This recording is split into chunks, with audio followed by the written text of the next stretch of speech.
Three, two, one, going live. Welcome, everyone.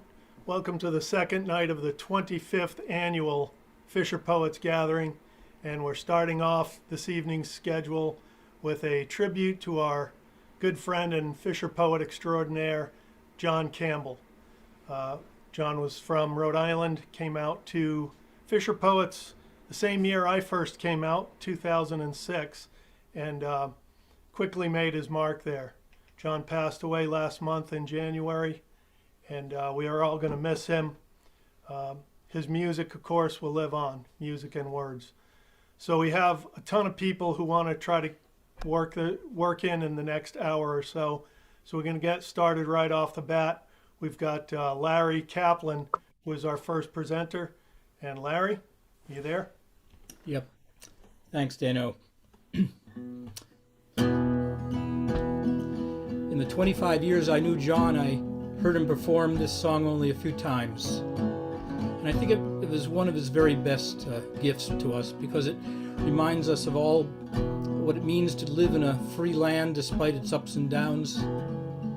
It's called The Prettiest Girl in New York. And once we were tired, hungry and the poor,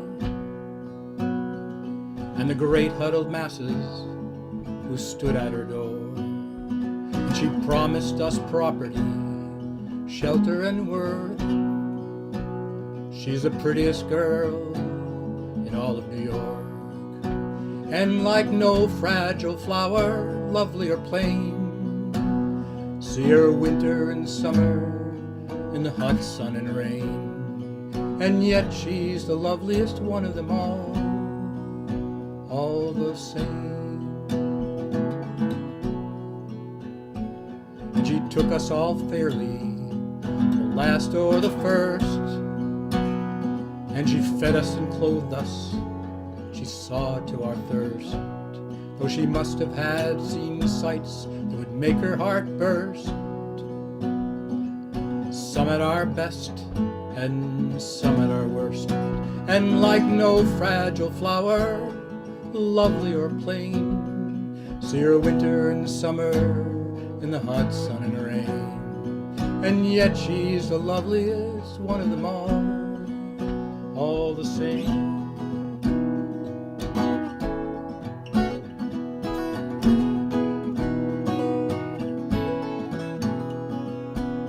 I've traveled to the north, to the south and the west. You know, I'd stayed for a while when I thought it was best. I've not seen the like, though I'd look at that tall green-eyed girl with a torch and a book.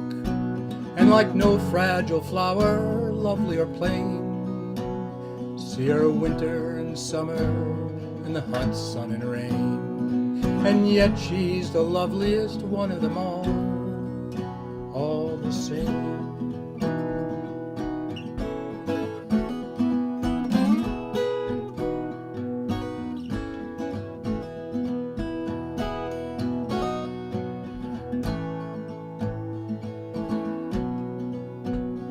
And sometimes I forgot, and I wish she was real, instead of made out of iron, out of copper and steel. Well, I'd have her come ashore, and I'd bid her sit down. It's been an awfully long time to be standing your ground. So from out of the porthole, from the sea and the plain, see her winter and summer in the hot sun and rain. And the prettiest girl in all of New York, she welcomes me home again.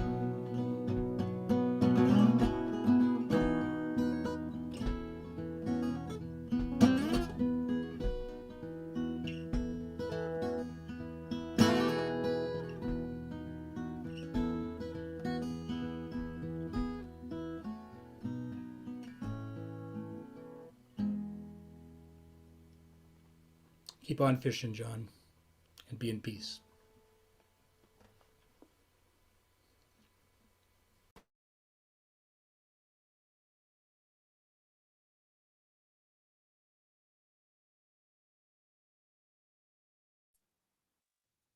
see, I've lost my video somehow, but this is Dano, your host, and that's gonna do it, I think. Yeah, there we go. Okay, we're gonna move right on. Larry, that was a beautiful rendition of that song. Very, very nicely done. And we're gonna move on. Our next performer is Rich King, coming to us from Hawaii. And take it away, Rich. Wow, that was beautiful, Larry. About as close as I'll ever get to emulating John Campbell is wearing a flannel shirt and putting my guitar strap on my right side without putting it around my neck. Anyway, the only time I ever heard John sing this boat was at a bar in Portland at a gathering that Mo and Laura had put together. And for some reason, something went gunny sack and John didn't have his bouzouki. And so he borrowed this guitar right here and he sang this boat. And I really liked it. And later on, we were sitting there and I told him I'd really like to get the words, and he wrote them down on a napkin for me. I brought them home and I put them in a file and they stayed there until here recently, thanks to Pat Dixon. I drug the song out of In the Tote. And this is my shot.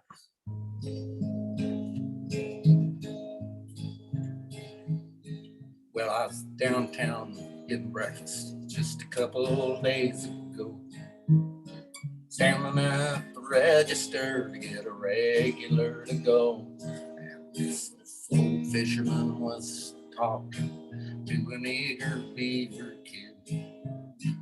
Couldn't help but overhear what was being said.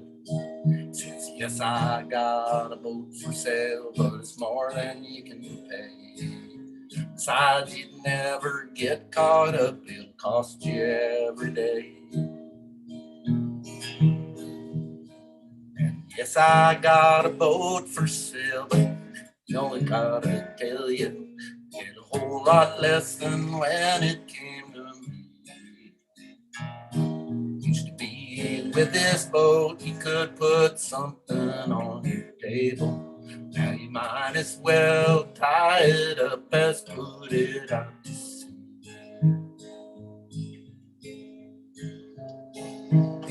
You know, the time was that the herring would almost jump on board, and the sides of my old shack were nailed up solid tails and swords. There's so damn many lobsters that they'd crawl up on the beach, and the skiff was piled as high as you could reach. I could bore you with how the big eye like the buffalo rolled free, and get a load of streamers like pulling apples off a tree. The tides that we've been dredging, reeled shells up to our thighs, and every seagull wore a necklace right in single eyes. Scallop eyes. And I could give you this boat, but I really gotta tell you, it's a whole lot less than when it came to me. Used to be with this boat, you could put something on your table. Now you might as well tie it up as put it out to sea.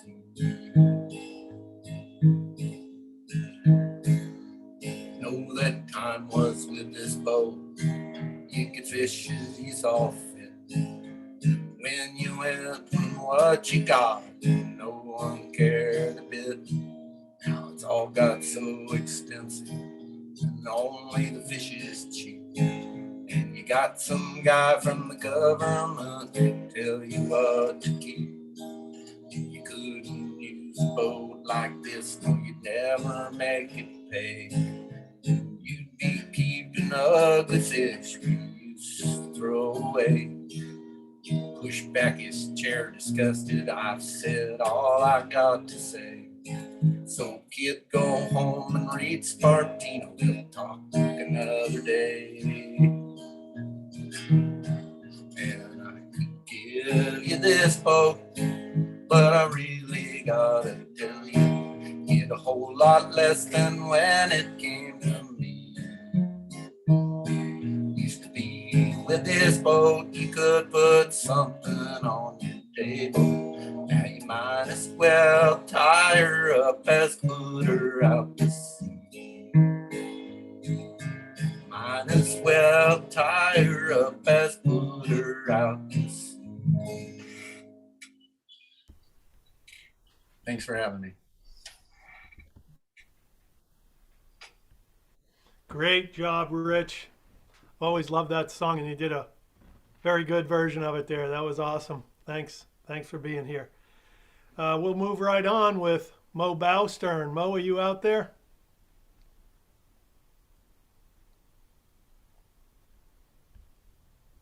Have we got Mo on board? Yeah, I'm trying to be here. Am I here? Can you hear me? You're there. You got me? I'll clear out. I can't see. Oh, there I am. Holy moly. Hi, everybody. I've kind of stopped crying since last night. I wanted to, first of all, tell you about my shirt. I don't know if you can see it. Pritchard's Garage. If you've been out to Rhode Island to visit Campbell, you've been to Pritchard's Garage down in Perryville. He must have took you there. Meet everybody. They're big fans of him. Some of them might be watching there, and I know they're really hurting with him being gone. But Gino sent me this shirt so that I could represent. So thanks, Gino. They're really a big support to Campbell. They gave him some money when he was in the hospital there. So first time that I went to Kodiak with John Campbell, he got up on the stage and did something he doesn't do very often. He stood up and squared his shoulders and said that he was an enrolled member of the Penobscot tribe, and that he was really glad to be in Kodiak and see so many tribal people with a lot of money, like with nice trucks and nice houses. And it just made him feel really, he said he hadn't seen that much. It was cool to see him pull that out. I know he didn't talk about that. It was kind of a personal thing for him. And I know this, he could kind of move through everywhere, you know, like all the rooms. He was a fire marshal, and he was kind of renegade, and he drove big rigs for the Teamsters on the movies, working on the movies. And when I drive around, you know, like I drove him around a lot. I drove him back and forth to FisherPoets. We drove around together in Rhode Island. Sometimes I drove. That makes him very uncomfortable if you've ever driven him around. He's got those long bazooki picking fingernails, and he's used to being in control of everything, driving a big rig. And if I got a little too fast or took a turn, you know, because I know those twisty roads kept coming into Astoria, you could just hear his fingernails scrabbling on the dashboard. And that's how it still happens, you know, just driving around. I'll go a little too fast, and then I hear Campbell's fingernails scrabbling on the dashboard there. And so he's with me, he's with us all. And he talks about this when he puts it out, saying he's commemorating the Sequanna-Quonset tribe who came to the rescue of our war effort in the dark days of the World War, fighting the Axis powers by being the inspiration for the following structure. You know, it seems to me your trailer homes, they mostly draw tornadoes, and your little shack down on the beach could float off in a hurricane-o. So keep your palm tree hut down in Sanibel, your igloo up in Nome. I'm looking at a Quonset hut. Now that's a real well-rounded home. Now you might not have an inkling at the onset, but you could make yourself a real good life in a plain old Quonset hut. Now I don't need some fancy spread from Architects Exotica. I just want the kind of place that you could put up in Antarctica. And if it seems sometimes the pace of life has gotten pretty hectic, and you haven't been real comfortable since Dylan went electric, and if the cabin up in the piney woods just gives you thorough heebie-jeebies, you might need the kind of place you can get surplus from the Seabees. You know, they build so flimsy anymore, your house could almost fold up. Yep, you're better off with the kind of place that the weather can't get hold of. And find yourself a real short spouse so the kids don't get too tall. Don't be surprised if all the pictures kind of hang out from the wall. And you might not have an inkling at the onset, but you can't hear diddly when it rains down in a Quonset hut.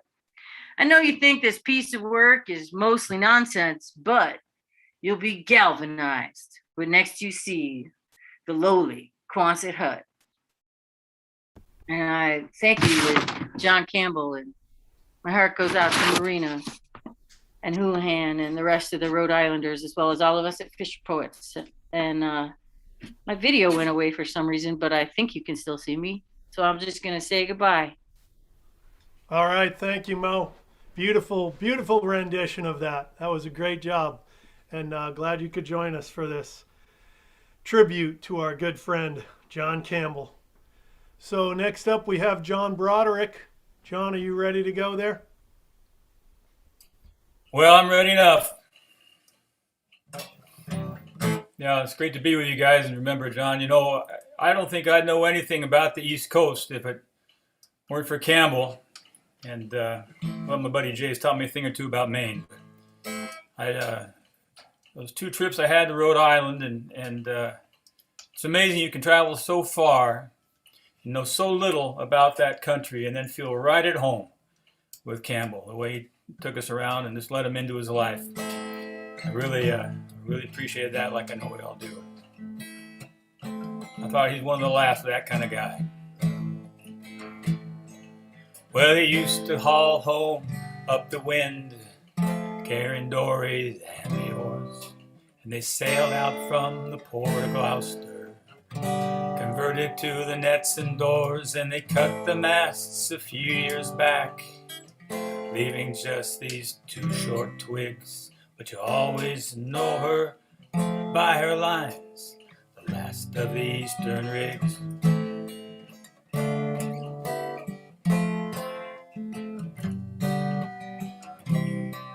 Now these boats of steel, it seems to me they don't offer very much. It seems to me that welded steel is always cold to touch. And I never liked those painted ladies with all their fireworks.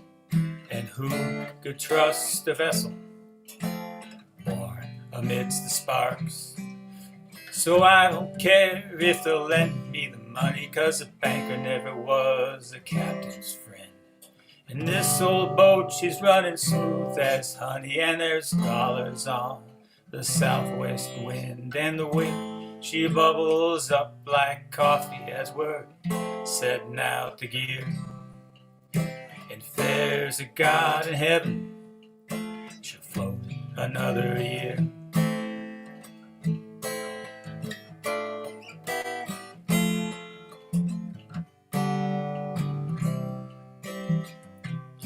Well, she must have done 10,000 trips without a word of thanks. Now there's nothing but the coat's paint holding in the planks. But this old diesel's got a few more turns till it up and pulls the pins. And we finally just took out the bunks. So at night we come back in.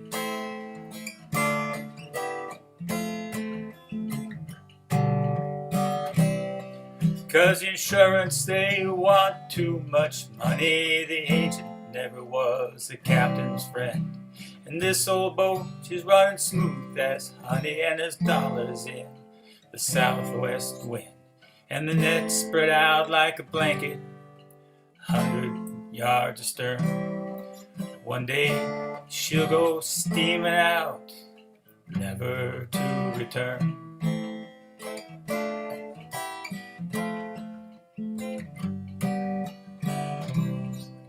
Well, they used to haul home up the wind, carrying dories and the oars. They sailed out from the port of Gloucester, converted to the nets and doors. They cut the masts a few years back, leaving just these two short twigs. But you'll always know her by her lines, the last of the eastern rigs.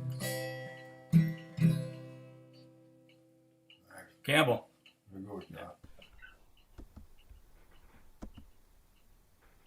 There we go. Beautiful, John. That was awesome. Great job. So next up we have Dan O'Quinn right here. So I'm going to do well, John did it as a song. I always thought it was a beautiful piece as spoken word. Doesn't have a chorus. It just tells a little story. And it's called The Mary. She was built back in the 40s to help out with the war. She was just a coastal tanker, never ventured far offshore. And if you saw her on the Hudson, you'd ask what she was for, because she looked a lot like what she was, a floating dinosaur.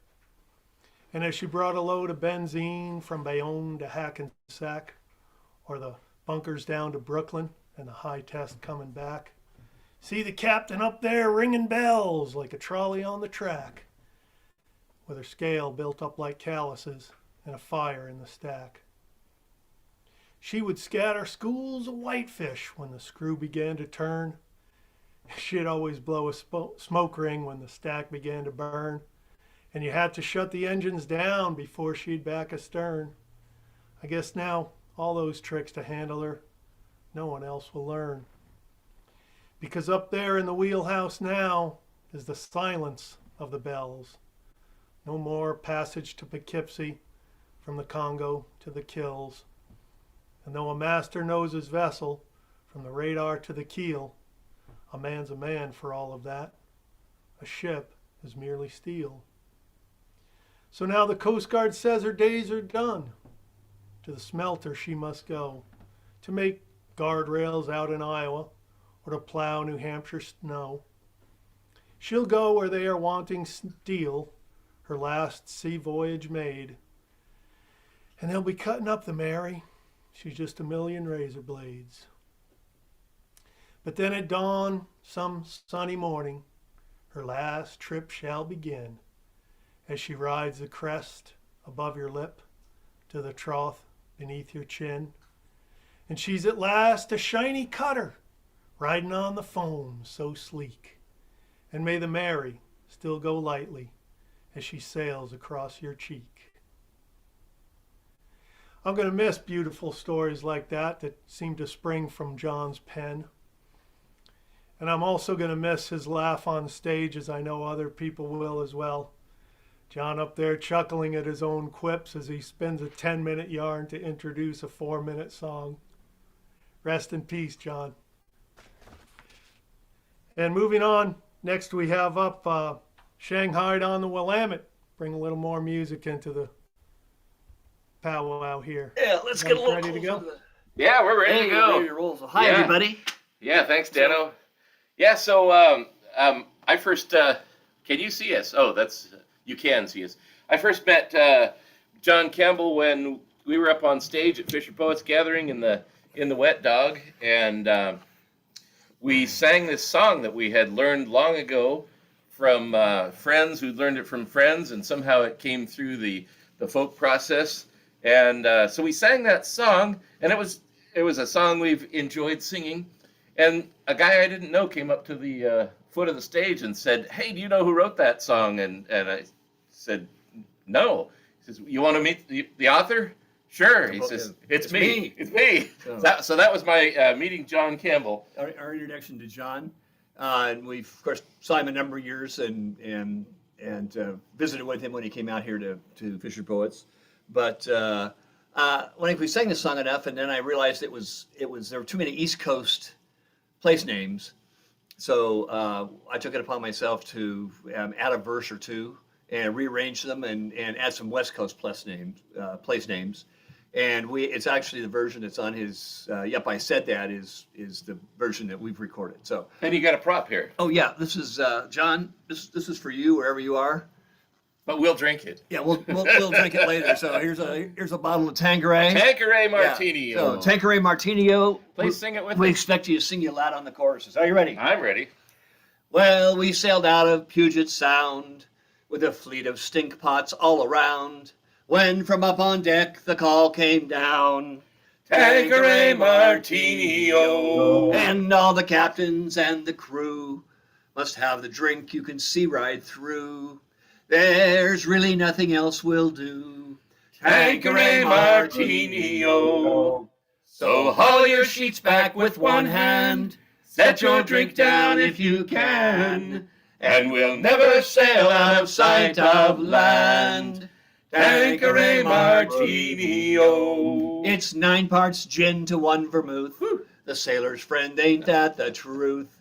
From Frisco Bay to the Bay of Booth. Tanqueray Martini, oh. Makes them Newport girls look so fine. Rigged loose up front and snug behind. With a pack and slip by Calvin Klein. Tanqueray Martini, oh. So haul your sheets back with one hand. Set your drink down if you can. And we'll never sail out of sight of land. Tanqueray Martini, oh. Sailing life's the life for me. The boat ain't cheap, but the wind is free. And if you can't make way in a dead calm sea, Tanqueray Martini, oh. And we don't flinch when the boat does heel. The short straw has to man the wheel, while the rest turn green staring at the keel.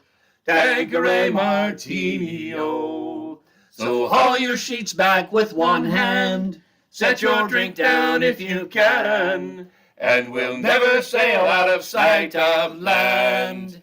Tanqueray Martini, oh. To Astoria we did put in, we being nearly out of gin. Oh, no. To continue on would be a sin. Tanqueray Martini, oh. But the captain's laid out on the floor, he being elected to get some more. But he broke his leg trying to get on shore.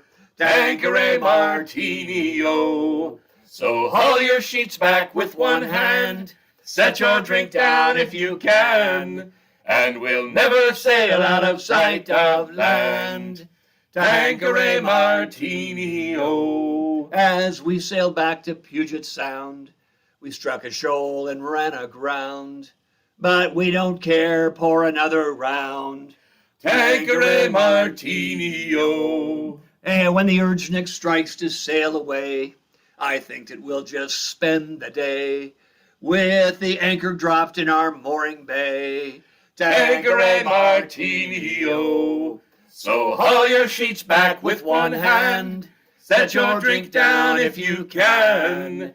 And we'll never sail out of sight of land. Big finish. Tanqueray Martini, oh. Woo! Thanks for the great song, John. Yeah, thank you, John Campbell. Rest in peace, bud.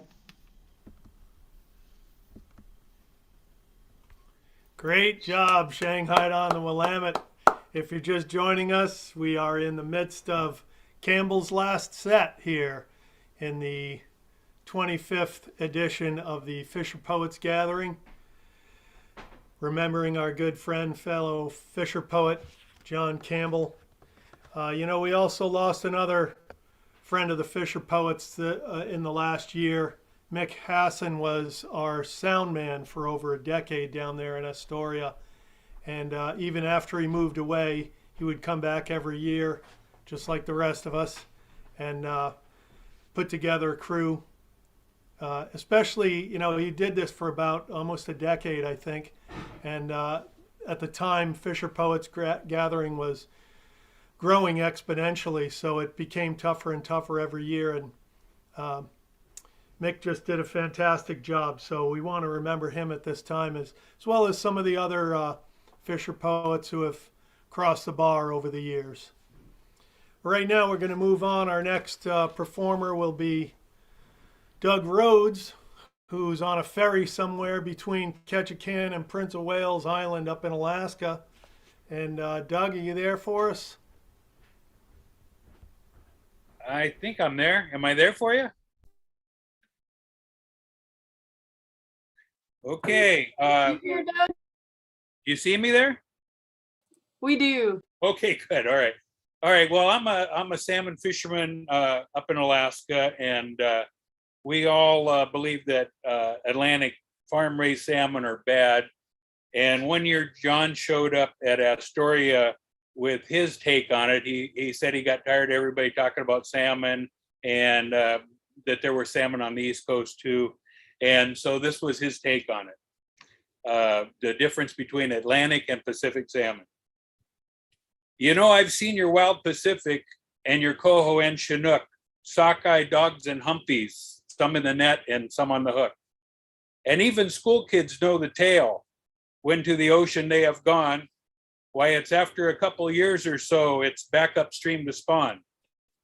And when these salmon start to feel the urge and head back towards the land, in spring break style, they con. But that reverie is terminal. That fact is widely known. But out here on the Atlantic, you know, we have a salmon of our own. And out east, the story's different. Though some parts are the same, the Atlantic salmon manages without a fancy name. But when it comes to spawning, well, the difference is profound. Our salmon, he just finishes up and turns right back around. So when the wild Pacific salmon is floating belly up, the Atlantic salmon's back at sea and as frisky as a pup. And when that wild Pacific salmon is merely grizzly feces, ours has a choice of many countries in which to propagate his species. So what conclusions we should draw from this? The science is not specific. But if you plan on spawning more than once, would you choose Atlantic or Pacific? And the science isn't positive that these fish can jump Niagara, but it could be that the Atlantic salmon is like a piece of pink Viagra. Leave it to Campbell to come up with an observation like that. Thank you. All right, great job, Doug Rhodes. Enjoy your ferry ride there over to Prince of Wales. So next up we have John Van Amerongen. John, are you, Van Am, you there somewhere in the ether? Roger that. I'm out here in the ether. You pick me up? Loud and clear. Oh, that's great. Well, Amanda's going to help me out with this one. And the reason I need her help is because we're going to do a little magic here. In 2008, John Campbell recorded a CD, and it was titled "I Wish I'd Said That." And it was probably one of the best things that ever happened to me because he was recording songs that were written by other people. And obviously there were songs that he appreciated. And I had 2 songs on that CD, which makes me, I mean, I could get bruises under my suspenders here on my thumbs because I'm so proud that he did that. And one of those songs was The Last Troller's Waltz. And the other one was a song about a greenhorn. And I'm going to let John tell you this story. And there's a great photo by Pat Dixon that I hope we can get up here. And so let's just listen to John instead of listening to Van Am.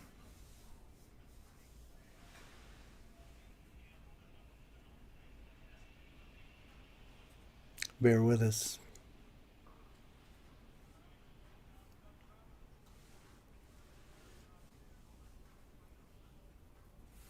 Sorry, the magic's a little bit slow, but it's happening. Hold on just 1 second. The sorceress is waving her wand here, so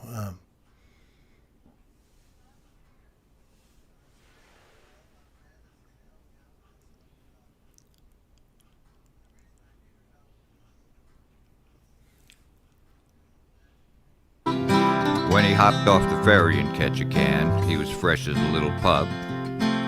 Waltzed on into the sourdough, and all the boys at the bar looked up. Well, here's that kid from Ballard. Yeah, he'd come a long, long way. get his wish and to kill some fish on the deck of the Corps of May. And you know his cheeks, they were pale and shaven, his long hair blonde and straight. He didn't smoke or chew no snooze at all, he did or fart or read a chart, a real greenhorn you could say. But his back had muscles, guessed he could hustle a job on the Corps of May. Well, are you staring at me? He looked up and said when he put down his knife and fork. Well, I was just drinking a mac and water and wondering if this dork could pull his weight after staying up late when we met at the break of day to lace up the seine in the pounding rain on the dock by the Corps of May. Yeah, well, pardon me, pal, but you look like a gal the way that hair is a-wavin'. And that shirt's pretty fancy, but wearing his chancy the way my cook's been behaving. See, he ain't got laid in 53 days since his wife up and went away. So you better be hoping you don't drop the soap in the shower on the Corps of May. Now I took him on down to the Tongass, and I fixed him up real good. Got him a pair of Frisco jeans and a set of oilskins with a hood to keep the jellyfish off his neck, piling web and corks all day when the big ones dropped from the power block on the deck of the Corps of May. And we gave him the bunk in the engine room with his head right next to the Jimmy, and when he came to the breakfast table, all those coffee cups would shimmy till his third piece of bacon when he finally quit shaking and the trembling went away. But he never did whine, he was doing just fine, that kid on the Corps of May. You see, we ain't really mean, it's just that we've seen a lot of them come and go. And if you ain't got the grit, well, you ain't worth a shit to yourself or your boat in a blow. 'Cause even the best are put to the test when you can't see the bow through the spray. So we did what we did for ourselves and the kid that trip on the Corps of May. And when we got back to town, he bought us around and quickly paid for another. Lifted his glass and said, "You're an ass, but I'm starting to feel like your brother. You know, it's a real no-brainer, this being a saner, but I think I'll stay on anyway. Yep, you guys are moronic. Mine's gin and tonic, and here's to the Corps of May."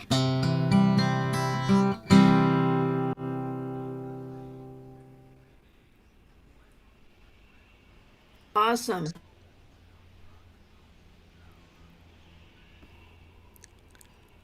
That was great. Thank you, John. I owe you a gin and tonic upstairs. Hope we'll get a chance to share it. Night, everybody.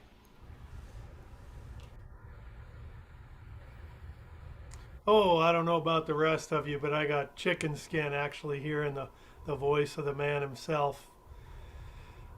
That was really special, and loved hearing that. Been a while since I've heard that song. Great job writing it, John, and great job performing it, John Campbell. So we'll move on next to Jay Speakman. Up next, Jay, are you out there? I'm here. Right here.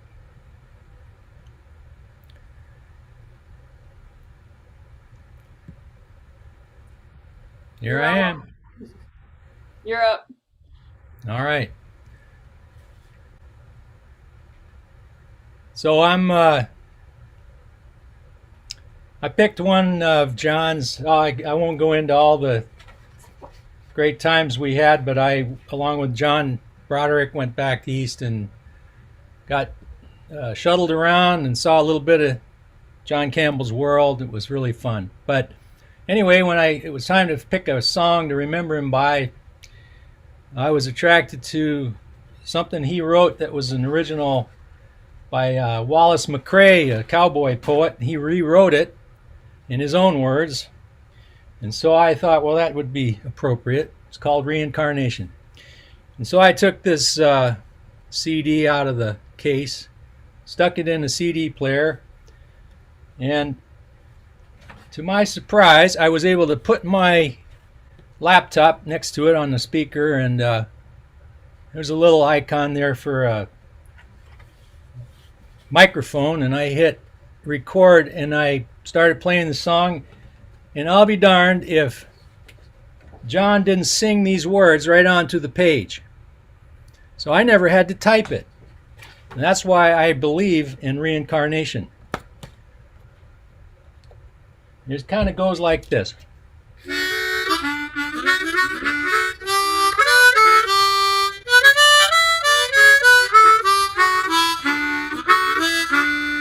Now, what does reincarnation mean? A sailor asked his friend, and his mate replied, it happens when your life has reached its end. Well, they comb your hair and they wash your neck and clean your fingernails, and they wrap you up in old sailcloth, away from life's travails. Now the shroud in you goes o'er the side to the realm of Davy Jones. Reincarnation starts in when you're turning into bones. The crabs and fishes rend the shroud, and you who are inside, and then you're just commencing on your transformation ride.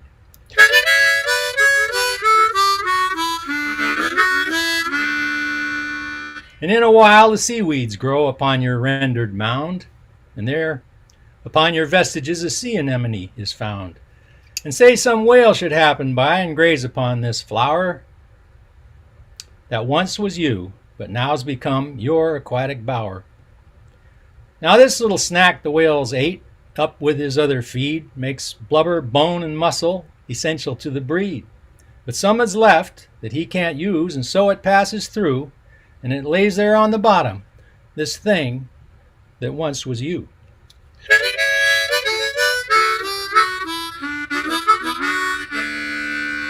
And say by chance I should swim by some 50 fathoms down, and I ponders and I wonders at this object I have found. Well, I would think of reincarnation, and of life and death and such, and I'd come away concluding, Cap, you ain't changed all that much.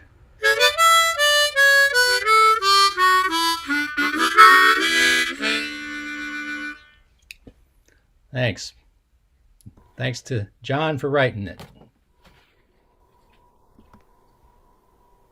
And thanks to you, Jay, for bringing it up for us. That was beautiful. Love the harmonica in there. That was just great. So we're gonna move on. Next we have Gino Leach. I believe you're there with John Broderick. So Gino's got. Well, I'll let him explain it. Gino, you want to take? Yeah, Daniel. Anyway, last week, my wife and I was cleaning upstairs, and amongst some old books and poems and stuff, she came out with a couple pieces of paper titled John Campbell. But there's no signature on it. Who wrote it? So we put the word out, but we still don't know. So, try to get back with somebody so you take the credit for it, because I didn't write it, but I'll tell you what. I'm figuring it's kind of some semi-scholar because there's words in here I don't know. But anyway, it's called John Campbell. If you've ever sailed out on the coast of New England and over the waves thought you heard someone singing, well, you might be surprised. Tip your ear and take a gamble. As likely as not, it's a song by John Campbell. Yeah, there's really no other tunesmith will do. A poet laureate for the seafaring crew, with a timeless melody rendered anew, and the turn of a phrase rendered slightly askew. In southern Rhode Island he makes his home, plies his trade, be it melting down spoons or a soft serenade.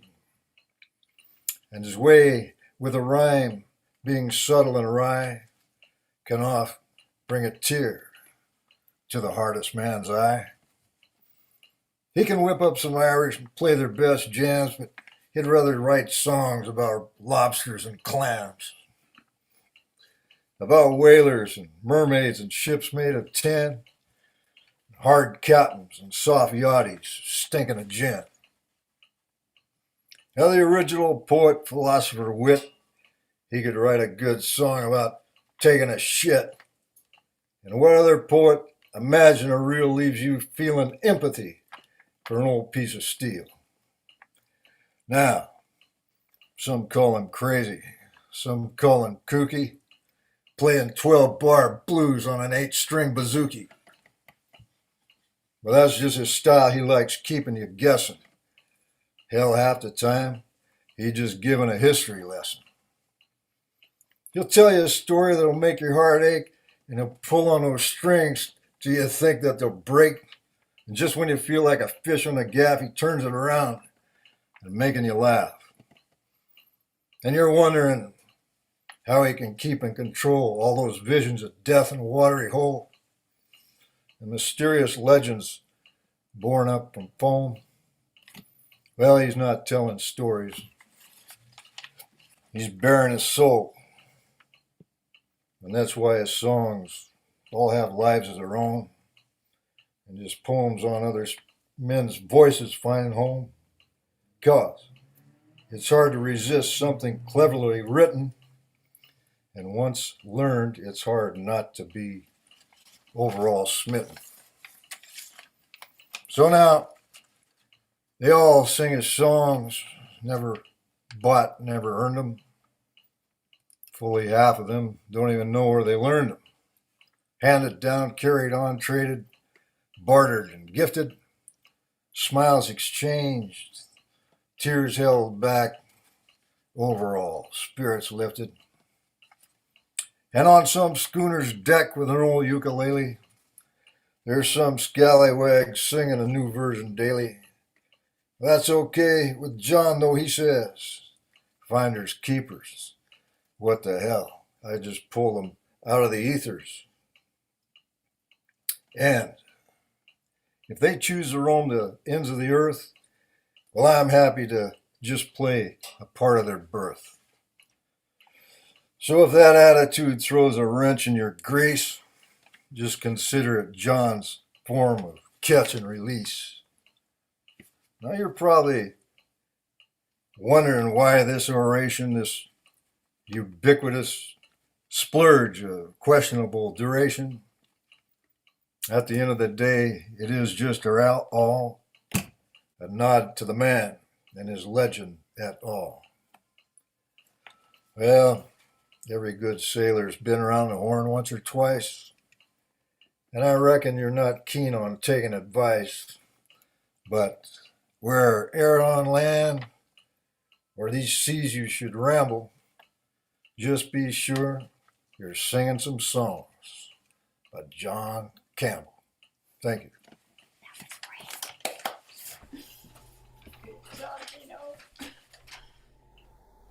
Whoa, I don't know where that came from, but that was just awesome. Sure you didn't write that, Gino? Whoever did, better come forward just to tell us how you came up with a rhyme for ukulele. That was so awesome.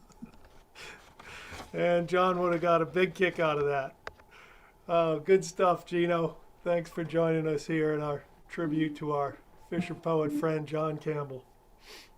Next up, we have Alec McMurrin. And Alec's got another tune for us. Alec, you can take it over.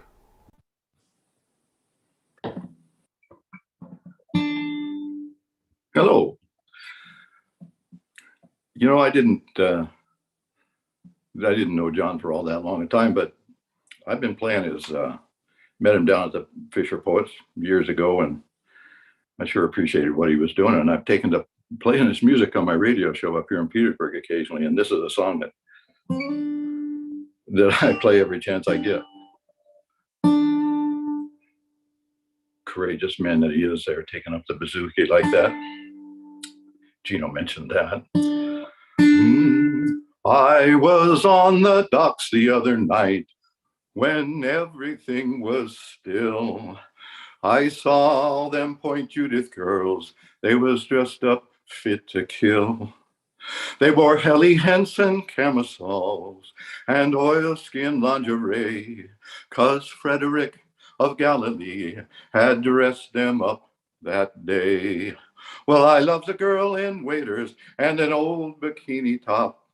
But lately I've been wondering just where this all will stop. All them girls down at the co-op, they're just putting on the dog.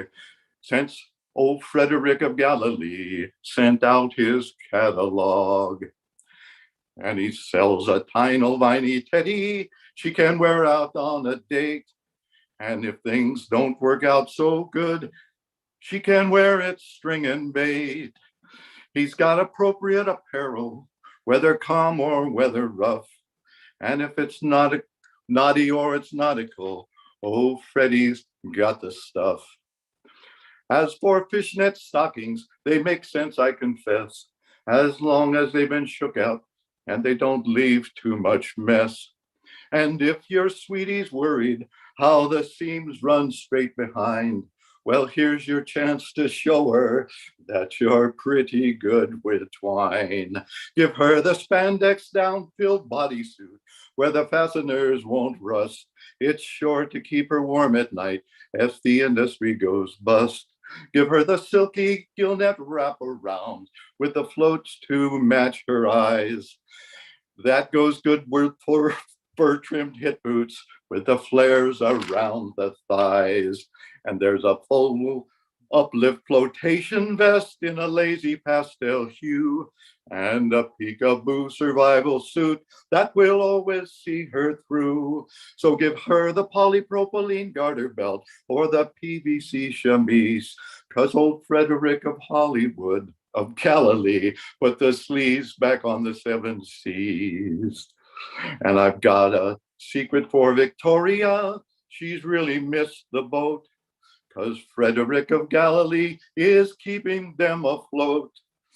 So when it comes to underwater, underwire, underwear, just send a check to Frederick and get yourself a pair.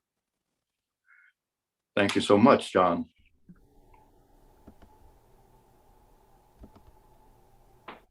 All right, great job, Alec.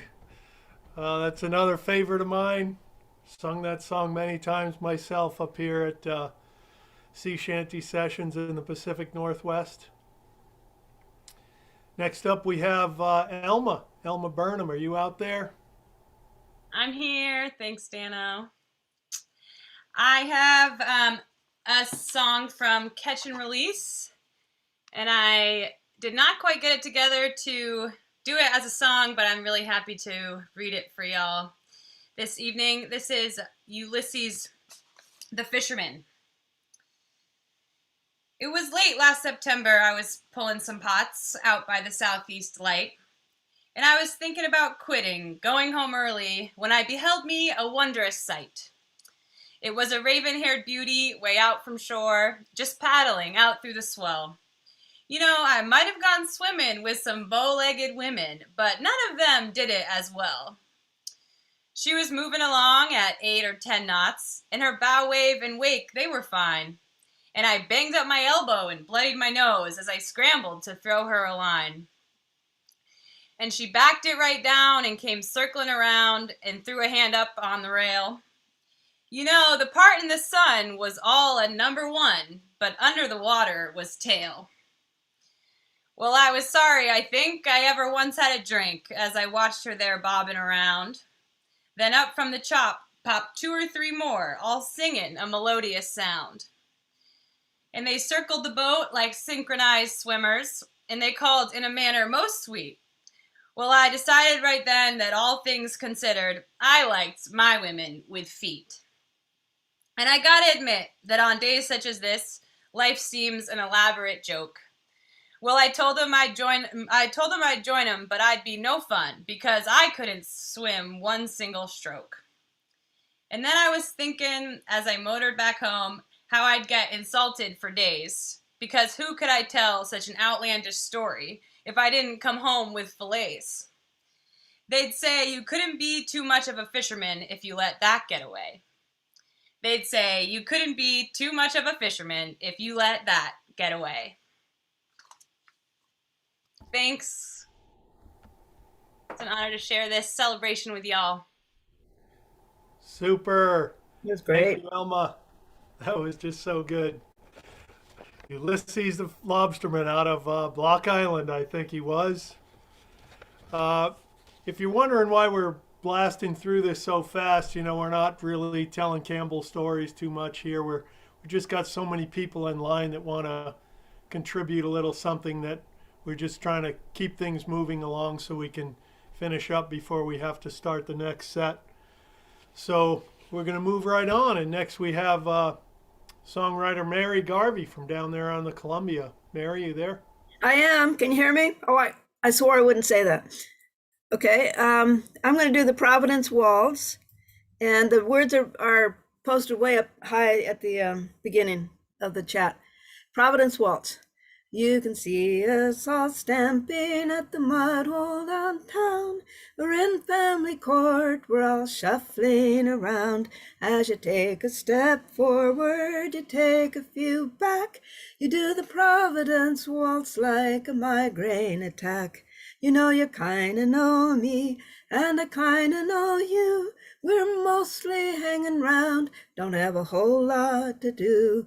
But I'm here and you're here for all of our faults. I guess we might as well do the Providence Waltz. Not for nothing he was doing the Providence Waltz. You can Providence Waltz when you're out there on bail, having lunch with the mayor or chasing your tail.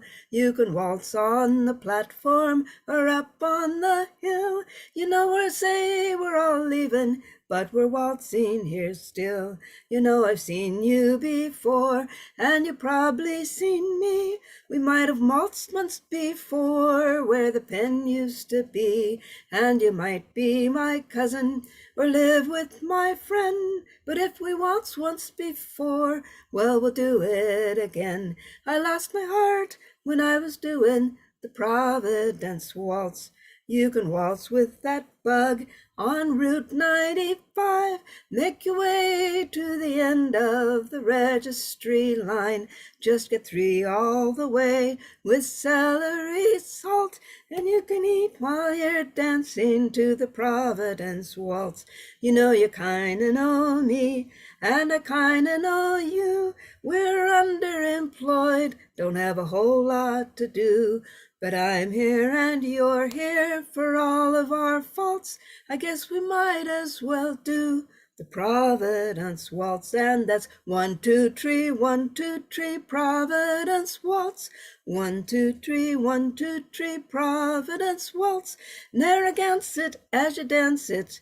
Wash them gaggers down to the Providence Waltz. Oh, thank you.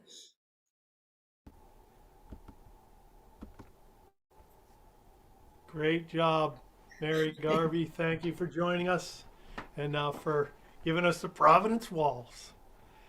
So we're getting close to the end of our tribute here to John Campbell. We've got 2 special guests from the East Coast. Our first is Joe Houlihan, who was John's running mate for a lot of years back there on the East Coast.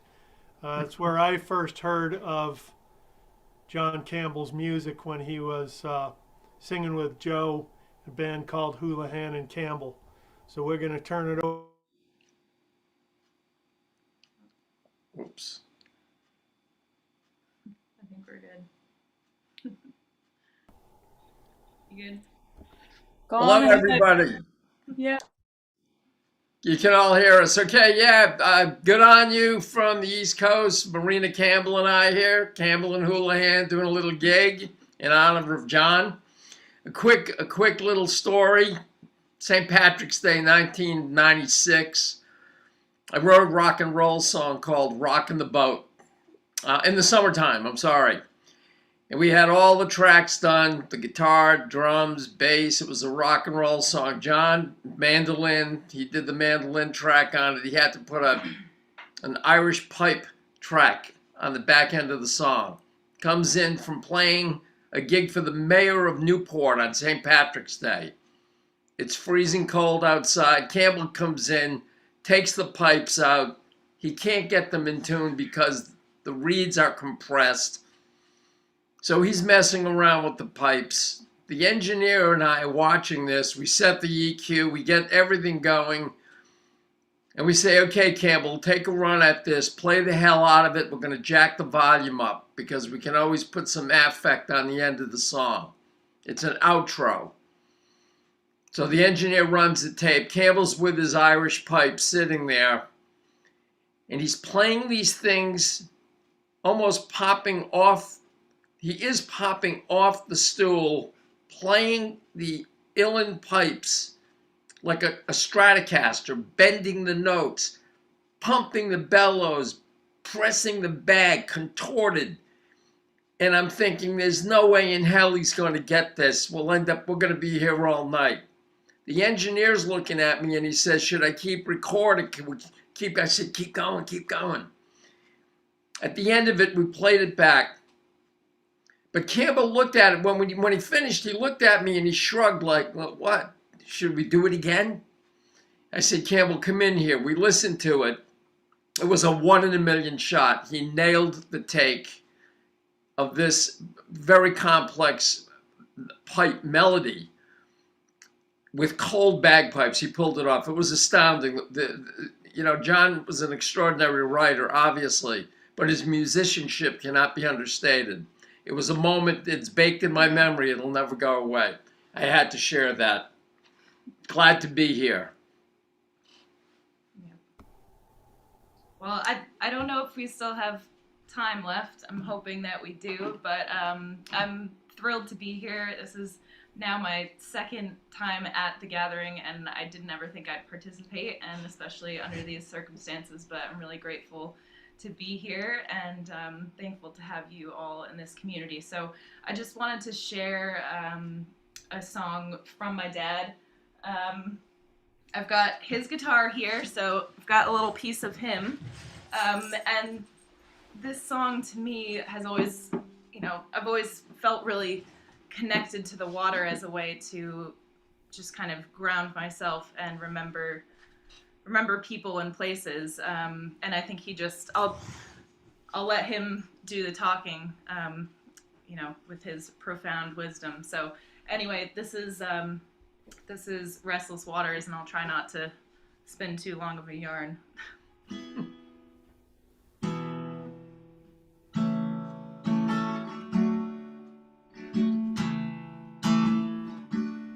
So where the stone walls run to the face of the cliff, so many times my love and I have wandered here like this, where the waters flow past the mouth of the bay, brush the shores of distant lands, half a world away. Just last week we waded the waters of the Nile, dropped a line into the brine of a South Pacific isle. Waters underneath our bows, hit Jonah and the whale, the right-hand side of Moses' Sea, left here in this vale. And the waters here within my hand once washed a mermaid's hair. Francis Drake's armada sank on that ripple over there. And these 3 drops upon the oar, it floats Ulysses home. It's round and round and round the world, the restless waters roam. So where the stone walls run to the face of the cliff, so many times my love and I have wandered here like this, and where the waters flow past the mouth of the bay, brush the shores of distant lands, half a world away. This small drop of water turned the first rocks into sand. This one here ran off the back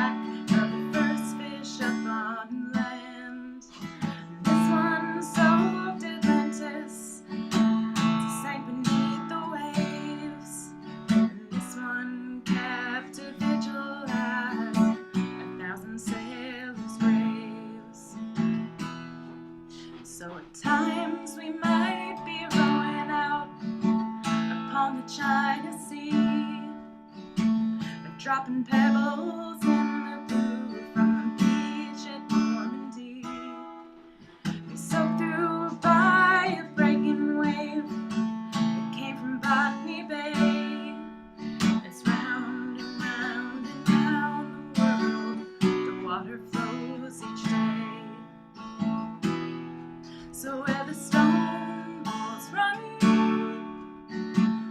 to the face of the cliff, so many times my love and I have wandered here like this. And where the waters flow past the mouth of the bay, brush the shores of distant lands, half a world away. It's many a man who's left his home to sail upon the seas, to seek his fortune on the water, so many miles from these. The further that you sail away, the quicker you float home. It's round and round and round the world, the restless waters roam. So where the stone walls run to the face of the cliff, so many times my love and I have wandered here like this. And where the waters flow past the mouth of the bay, brush the shores of distant lands, half a world away.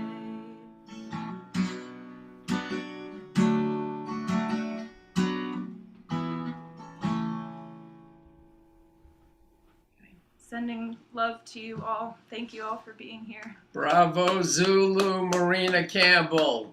Johnny.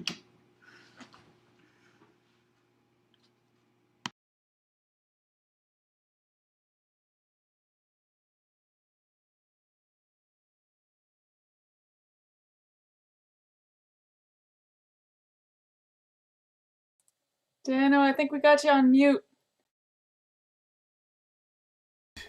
Sorry about that. That's probably user error there. Just wanted to say that was a fantastic way to finish off our tribute to John Campbell. If you didn't know, that was Marina Campbell, John's daughter, who finished us out there, took us out with his beautiful song called Restless Waters. Man, I was tearing up during that one, Marina. That was such a fantastic job, and your dad would have been mighty proud to hear you do that for us here this evening. So that's about it for our tribute to John and Campbell's last set. It was a fantastic job to everyone who joined in, and love that you were here to join us. We're going to quit here and come on back in an hour at 6 o'clock. We'll start the first session of tonight's lineup for Fisher Poets Gathering 2022. Hope to see you all there.